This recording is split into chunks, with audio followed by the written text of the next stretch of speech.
Hello, my network. So we're here with my boy Vince Lago. What's up, brother? Good to see you, my friend. Likewise. I haven't seen him in 2 years, and I came because there's so much drama in this city that I can't believe that this is happening. We never had this issue before. Coral Gables was always high class politics, high class everything, and now it's like Chus Maria style. Not even in Hialeah this happens, no.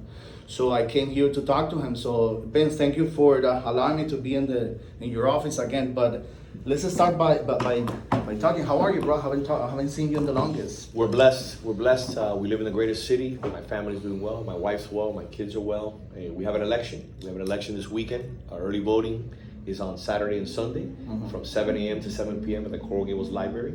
And then you have election day on Tuesday, which is April 8th. We're asking everybody to come out and make sure that you do your right as an American. Yeah. It's a privilege to live in this great country. It's a privilege to be able to vote and make sure that we support and we protect our democracy.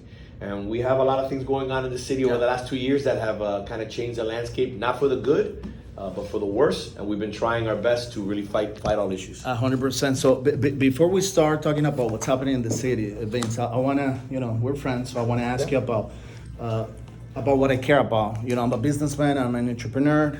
The leadership that we have in the city is good. Your leadership is good in Coral Gables, but as South Florida and Miami and Coral Gables are as these cities, do you see us like the next capital of the world, Vince? Listen, right now, South Florida, Miami-Dade County is booming. We have great leadership at the county, especially in the city of Miami with Mayor Suarez, and also our governor and our new Speaker of the House, Danny Paris, which for a long time we haven't had a South Florida speaker, which is really a privilege for us in this community, and we're expecting great things from them. And like I've said before, we're the gateway to the Americas. Yeah. Everybody wants to be in Miami. We have a great tax system where we're very enticing to foreign companies, to domestic companies that want to move here. And we're looking for people who want to be part of this community, who want to play ball, who understand that, again, this is a special place. Yeah. We're a melting pot. We're very diverse, and there's a lot of opportunity for everybody here. But we have to do certain things to make sure that we continue to not only foster this environment, but we also continue to protect this environment.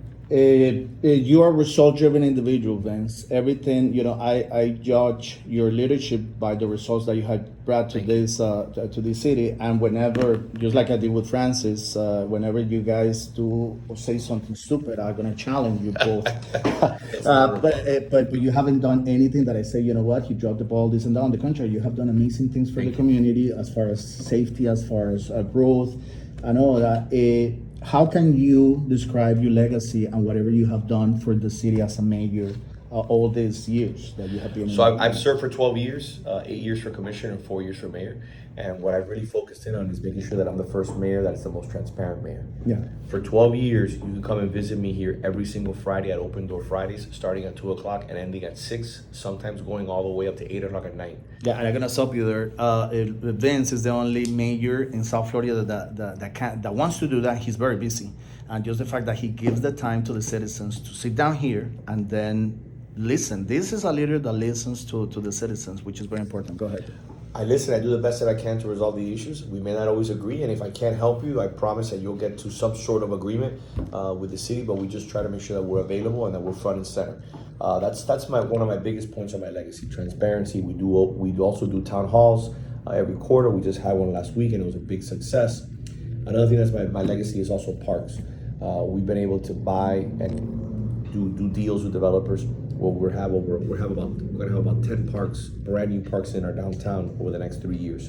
Yeah, it's interesting that you say that because the opposition says that you're in bed with developers, and it's interesting that I know so many developers, but you're not in bed with them because they. By the way, it takes forever. If you want to build something in Coral Gables, you better have deep pockets because it's gonna take forever. Even if you're in bed, because he's not in bed with anybody, it's gonna take for a long time. And there's a list in this city of many developments that he could push to be approved, but he doesn't. Yeah, so and I'm happy you bring that up because I voted against Miracle Mile, the upzoning of Miracle Mile. I voted against the parking garages. I voted against Gable Station where the Trader Joe's, and I also voted against the Agave project, the height. Yeah. But let me be honest. Which I disagree with you on that one. I voted for the project, but I voted against the height. The project is an interesting project. It's a beautiful project, and actually that was the only thing that I disagree with Vincent because first of all, it was a beautiful project. It brought that beautiful modern look to Coral Gables, and it's been well received. It has a lot of open space and amazing companies. But one of the things that I feel kind of it upsets me to see people like Ariel Fernandez and Melissa Castro and Kirk Menendez. What they do is they demonize developers. They use them as a tool to scare people.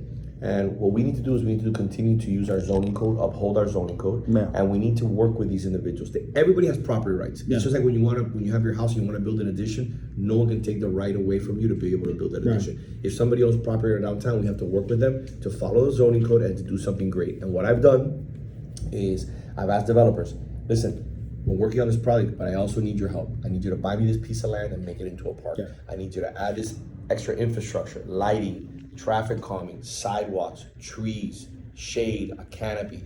So that's the point of where you see our downtown transforming into a world-class city.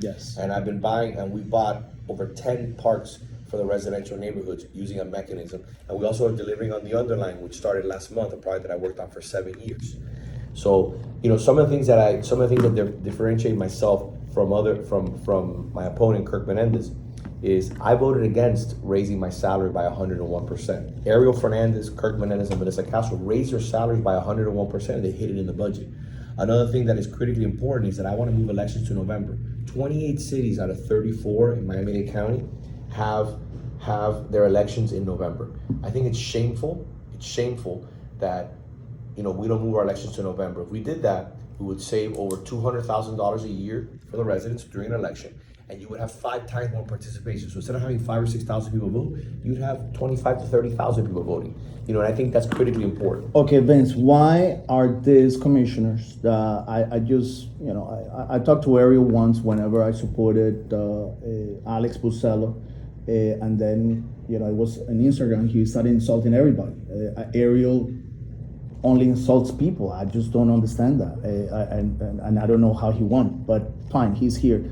Has he been reciprocal of everything that you have done here? As far as Mr. Mayor, you have done really good things. How can I help? You know what? You I don't like you, Vince, but you know what? Let's work for the good of the city. Talking about Ariel, with Melissa, I haven't talked to, I don't know Melissa well, but at least with Ariel, because the issues here, I know, I'm not gonna take credit here, because the only thing that I did for this city the last 2 years, I just endorsed the guy, Alex Bucello, that was gonna be the next commissioner, but then Ariel won. After that, I got disconnected. Now, the only thing that I see is choose my politics in my beautiful city of Coral Gables. Now, this guy Ariel says that you're doing all this crap against him, this and that. Why is he saying that, Vince? And why he doesn't attack you on the results that you have created for the city? Because Ariel, is a person who, again, is not a professional. He's a blogger. He's a person that owns a blog, and that's all he's done his entire life.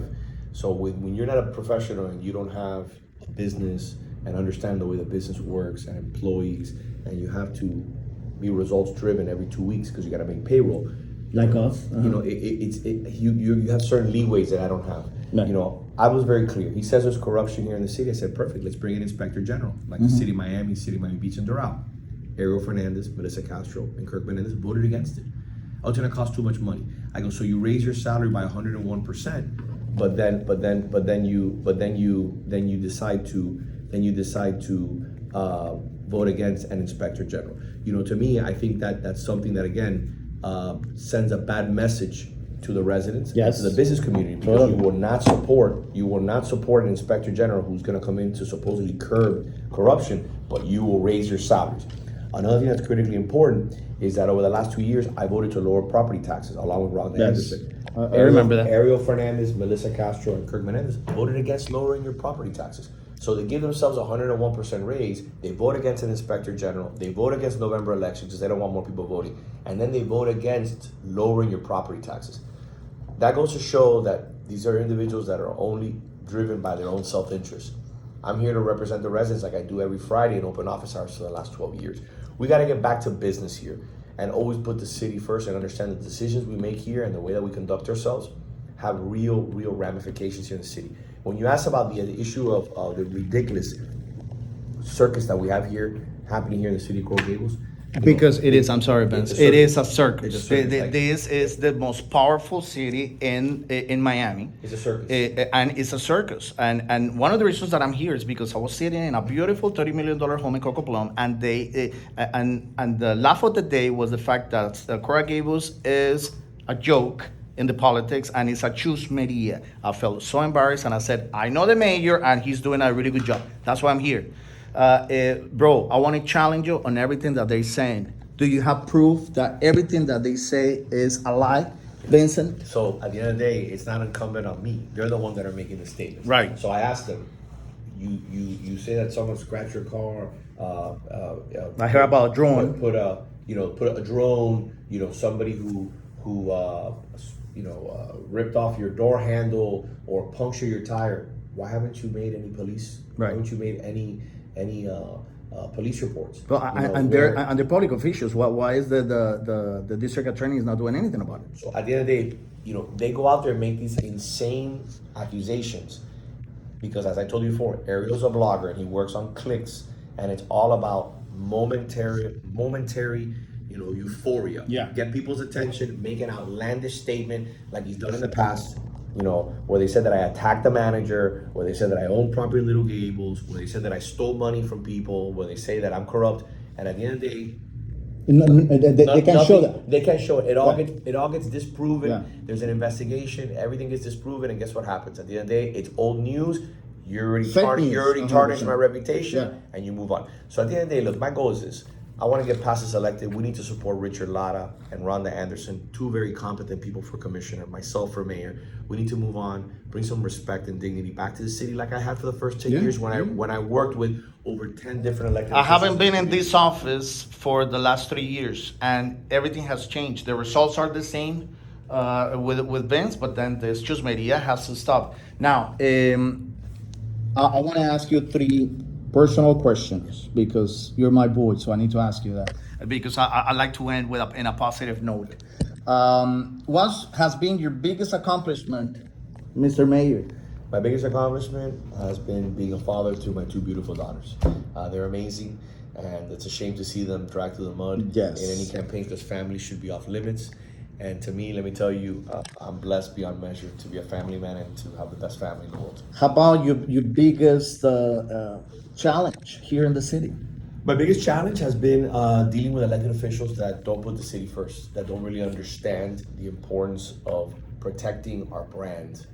And, think about the idea, and I worked with so many great people over the last 10 years before these last 2. I remember. You have Raul Wadafali, Yes. Jim Kaysen, Yes. Jeanette Slesnik, Pat Keon, Frank Casala, Mike Mena, George Forbes, Bill Kurdyke. I work with so many incredible elected officials that would never raise their salary 101%. If you want to raise your salary, you put it as a referendum for the residents Yeah. to vote on it.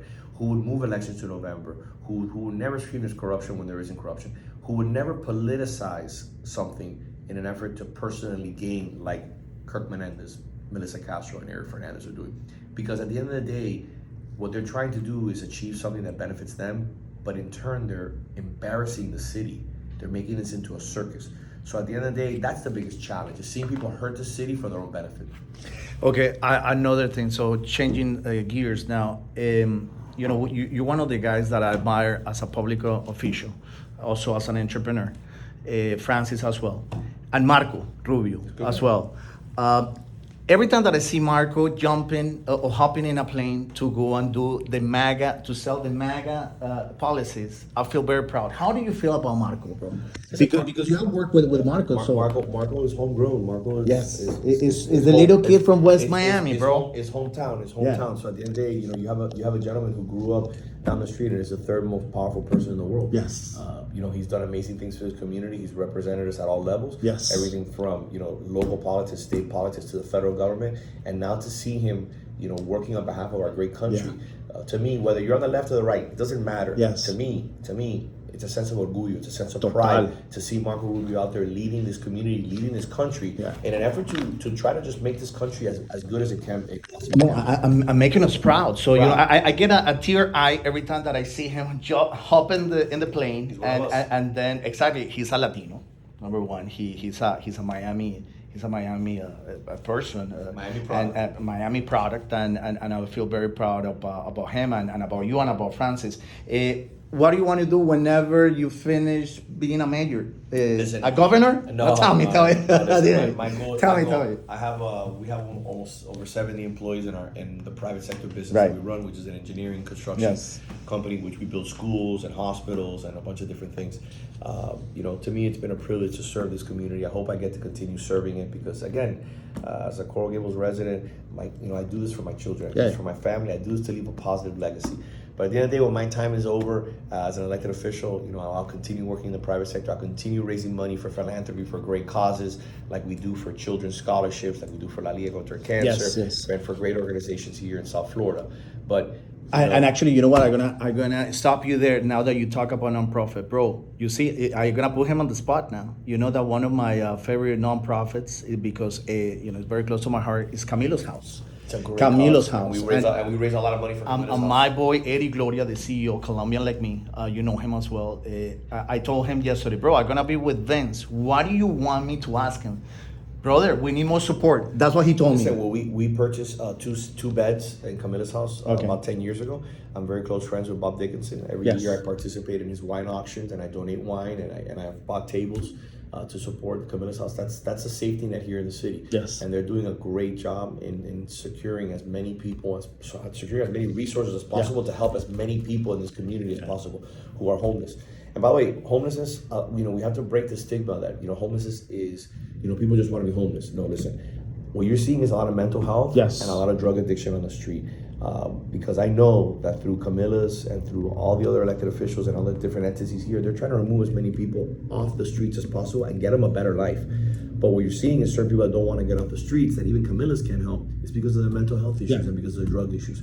So, I'm a big supporter of Camila's house. I love what they're doing over there, and we need to give them as much resources Yeah, as possible. 100%. I'm very glad that you said that, Vince, because I want to help Eddie and the nonprofit in a big way.